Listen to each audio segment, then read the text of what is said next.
Hello, wonderful viewers of Supreme Master Television. You are now watching Vegetarianism, the Noble Way of Living. And we are from Manila, Philippines. Ano po yun, sister? Lulutuin natin? Okay, ang lulutuin natin ngayon ay ang ginataang kalabasa. So, ang mga sangkap na gagamitin natin ay ang isang kutsaritang mushroom powder, isang kutsaritang paminta, isang kutsarang asin, isang bowl ng malunggay leaves, at saka kalabasa, gata. Okay. At yun po. Ang una po nating gagawin ay babalatan natin po yung kalabasa. Yeah. So, tapos po hihiwain natin kalabasa. Okay.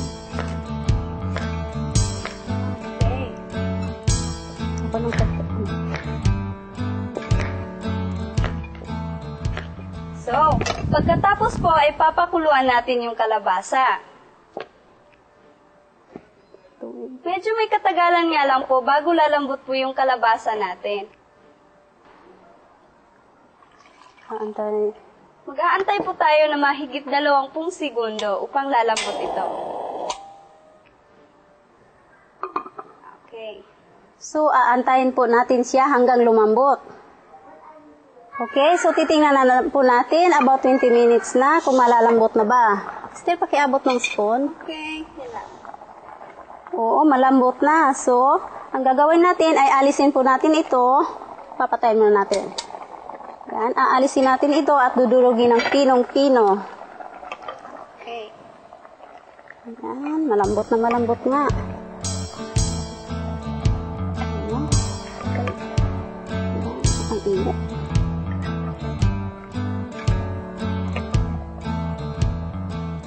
Okay. Okay, So, pagkatapos po, ay dudurugin po natin yung kalabasa. So, tutulungan na kita, sister. sige. Yan, ang lambot, ang lambot. Alam niyo po ba na ang kalabasa ay mayaman sa bitamina? Kung kaya, kadalasan sa mga nakakatanda, pinapakain po yung mga bata para pampalinaw ng mata. Yan. Okay?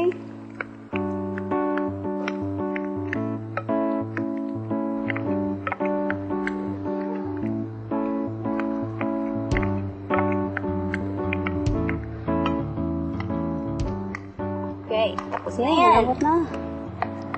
So, ang susunod po natin gagawin ay papakuluan po natin sa tubig ulit ang kalabasa. Okay, sister. Yan, ito. Babalik natin dito. Ayan.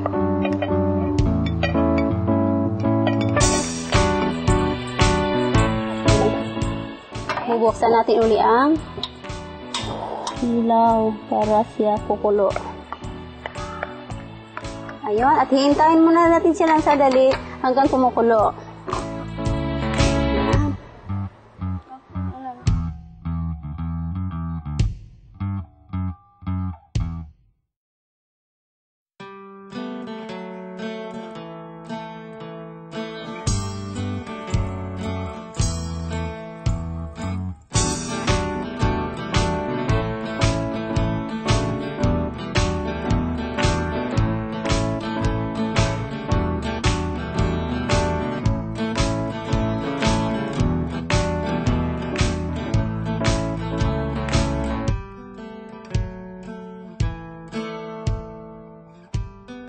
So, okay. Kumukulo na yan, sister. Gawa na mainit na yung tubig. Oo nga, ang bilis. So, ang susunod nating ilalagay ay yung gata. Okay, let me help you. Dahan.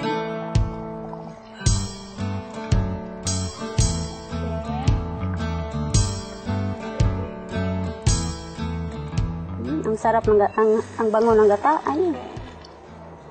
So, ang gagawin po natin ay 2 beses po natin gagamitin yung gata. Kasi yung una po natin gagamitin ay para mas lalong makrema yung ating soup.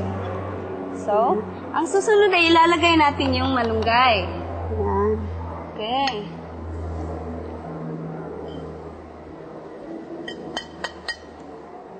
Alam niyo po ba na ang malunggay ay isa sa pinakamayaman sa bitamina? Oo, talaga, sister? Oo!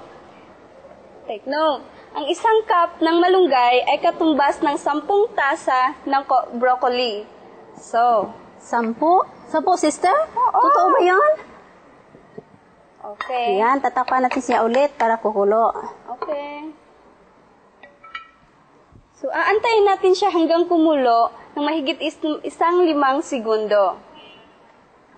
Tapos, ilalagay natin dyan, sister, di ba? Okay. Mas masarap po yung kalabasa nating ginataan pag itatapat po natin sa kanin. At saka sa mais po na sinalang. Yan. Okay na. Kumukulo. Umpisa na kukulo na. Sister, ilalagay na natin yung ano to? Isang kutsaritang paminta. Mushroom. Kutsaritang mushroom powder. At saka yung isang kutsarang asin. Yan. Okay. Yan, mabango na, sister. Hindi mo na amoy? Amoy na amoy ko. Alam ko masarap yan. Sigurado po Yan. magugustuhan niyo po sa inyong mga anak, lalo na sa mga nanay. Yan, hintayin po natin siya and ready to serve. Hintayin siya lang hanggang kumukulo ng konti. Yan, sister. Ang sana i-prepare natin yung titikman. Okay? Mamaya natin titikman pag kumukulo na siya. Oo. Okay? Para mas mabilis yung proseso, tatasan natin yung apoy. Pinakamalakas. So, ito na po. Titikman na po natin.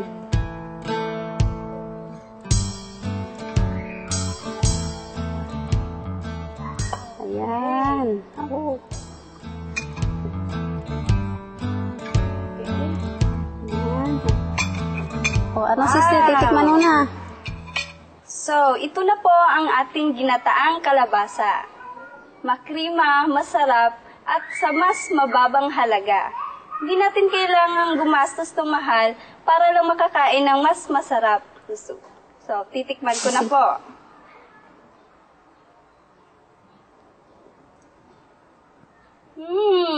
Napakasarap po. At saka, malasang-malasa po siya sa kanin.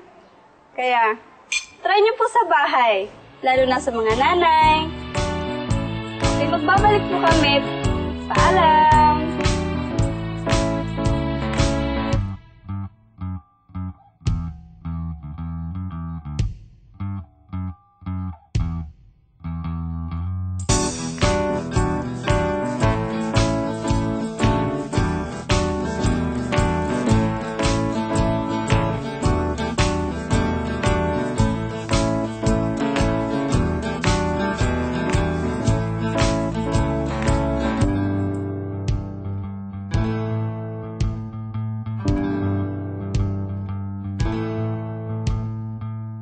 For more details, please visit www.suprememastertv.com/VEG.